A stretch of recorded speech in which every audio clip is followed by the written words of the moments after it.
Bonjour à tous et à toutes, bienvenue pour votre tirage prévisionnel pour la journée du 11 août 2021. J'espère que vous allez tous bien. Donc on va avoir pour la journée un message des anges de l'Atlantide, un message angélique et j'ai eu deux cartes au niveau amoureux pour commencer. Ensuite on va faire un tirage avec les 12 maisons astrologiques qui représentent différents domaines de votre vie, la santé, le travail, la famille, le foyer, le mois, etc. Et on va voir tout ça pour vous. Merci d'être présent sur la chaîne, de vous abonner sur le Mystique Tarot si vous appréciez ces tirages et pour un soutien. Et si vous désirez une guidance personnalisée, eh bien vous n'hésitez pas à m'écrire sur le mail qui se trouve sous la vidéo. Première carte que l'on a pour cette journée du 11. Nous avons, avec les anges de l'Atlantide, le message du courage. Il nous faudra du courage pour beaucoup d'entre nous. Tout dépend des situations. Affronter quelque chose de difficile. On nous dit de ne pas baisser les bras, d'avoir la force. C'est un petit peu aussi la carte du lion dans le tarot. Garder la force, la persévérance, le courage sur une situation qui vous concerne. Quelque chose de particulier dans le travail, l'amour, quelque chose où vous peinez à avancer. On a l'ange qui est donc les anges de l'Atlantide Amaël pour cette journée, que vous pouvez bien sûr garder et lui parler ou lui prier, ou le prier, pardon, pour le 11 août. Amaël, vous pouvez garder la journée. Merci de me donner le courage pour cette journée. Et sur ces cartes, on a un chakra aussi qui correspond ici au chakra racine. Donc le premier chakra, chakra rouge, ce qui nous dit aussi qu'il sera bien important de rester ancré. On nous dit d'être ancré en cette journée, c'est-à-dire que s'il y a des situations qui sont perturbantes où il vous faudra du courage, essayez de ne pas être trop affecté en fait, essayez de ne pas être trop perturbé.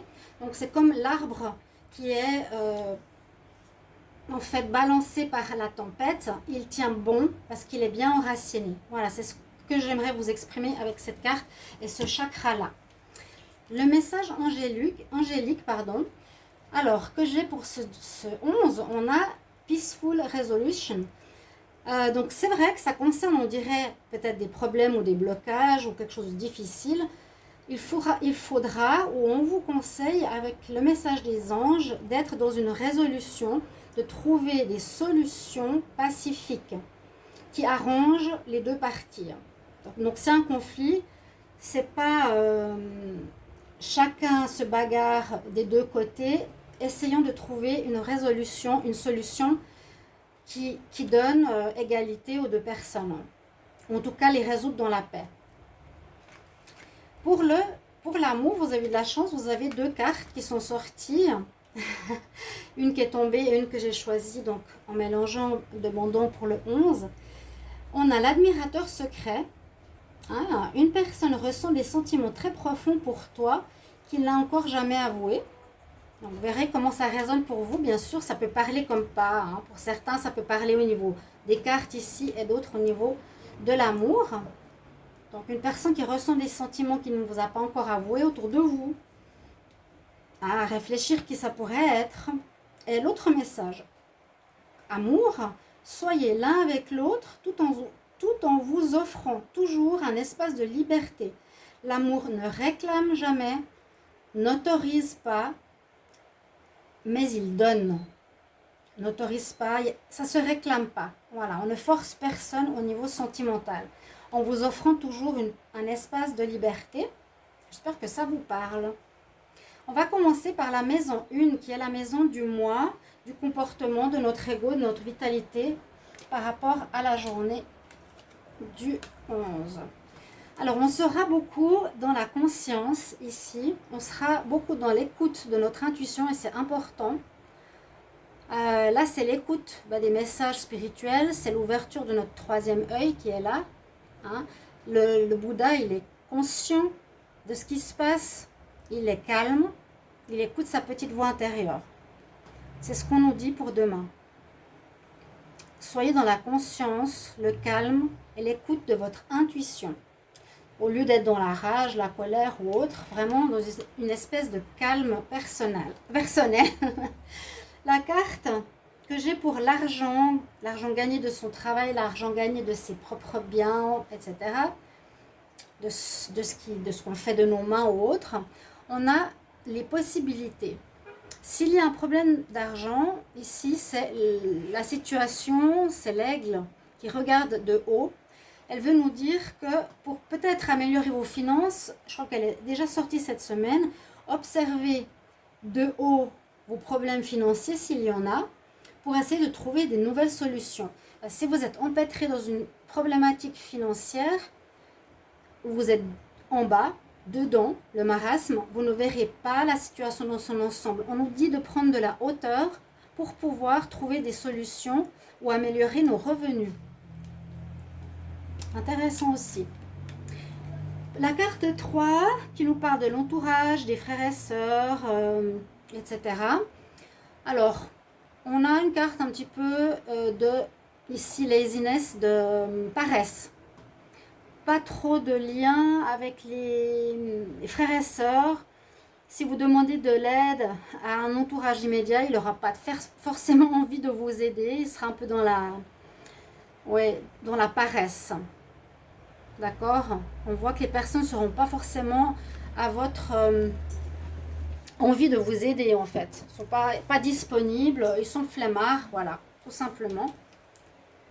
Par rapport à la famille, l'hérédité, les origines, on a une renaissance. Donc je pense qu'il y a une amélioration positive. Parce que là aussi, par rapport à vous, on voit comment dire, vous avez une renaissance. Donc peut-être des liens qui étaient un peu coupés ou pas forcément bons avec votre famille proche va s'améliorer. Parce que là, il souffle dans une flûte de pan comme pour dompter le lion, si vous voyez bien. Il pourrait dompter le serpent, mais il dompte une espèce de colère qu'il a en lui pour devenir plus pacifique. Il y a vraiment une pacification ici des relations familiales. Donc s'il y a des conflits, ça va s'améliorer par lui-même. Il va où vous allez, ça vous concerne vous, vous allez faire en sorte de pacifier les relations. C'est un petit peu comme la carte de la conscience, du calme, et puis de ce que je vous avais dit ici, du courage et de l'ancrage. S'il y a des conflits, s'il y a quelque chose de difficile. Donc, on nous dit qu'avec la famille, vous allez dompter entre guillemets, vous allez calmer vos énervements, vos pulsions de colère contre eux. La carte numéro 5 nous parle de tout ce qui est amour, plaisir, créativité. On nous dit que ça va doucement, les choses vont doucement, petit à petit. On passe d'un caillou à un autre. Les choses se font par étapes. D'accord? Que ce soit dans une relation d'amour, dans quelque chose que vous voulez construire, quelque chose que vous aimez, il faut y aller petit à petit, une chose après l'autre. Alors, par rapport à votre vie quotidienne, vie de tous les jours, on nous dit beaucoup seront dans l'envie d'être dans le contrôle. En ce 11, vous aurez envie de contrôler tous les éléments de votre vie, ce qui se passe avec votre maison, avec avec vos parents, vos frères et sœurs. Vous avez ici l'attitude du contrôle, une tendance à avoir envie de tout contrôler, mais je pense que ce ne sera pas l'idéal. Donc dans la vie quotidienne, vous voudrez tout gérer, en tout cas c'est l'énergie que vous avez, le contrôle.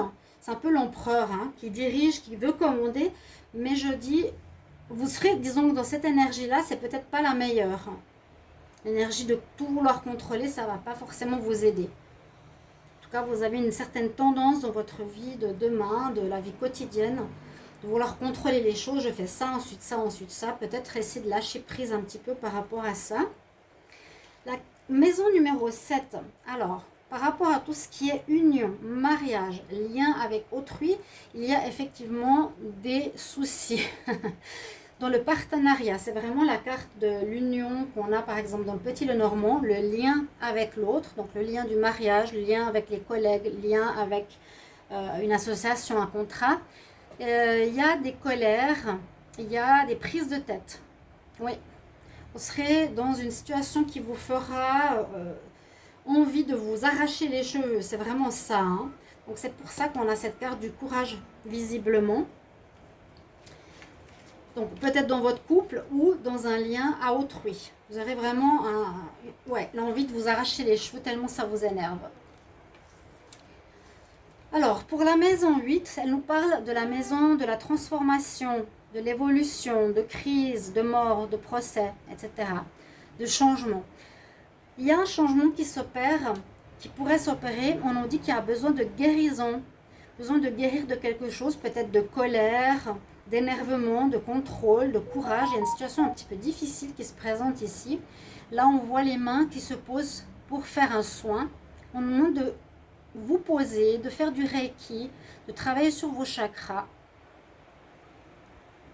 Donc il y a une certaine fin, renouveau ici qui nous dit finir avec peut-être l'énervement, de soigner pour un renouveau.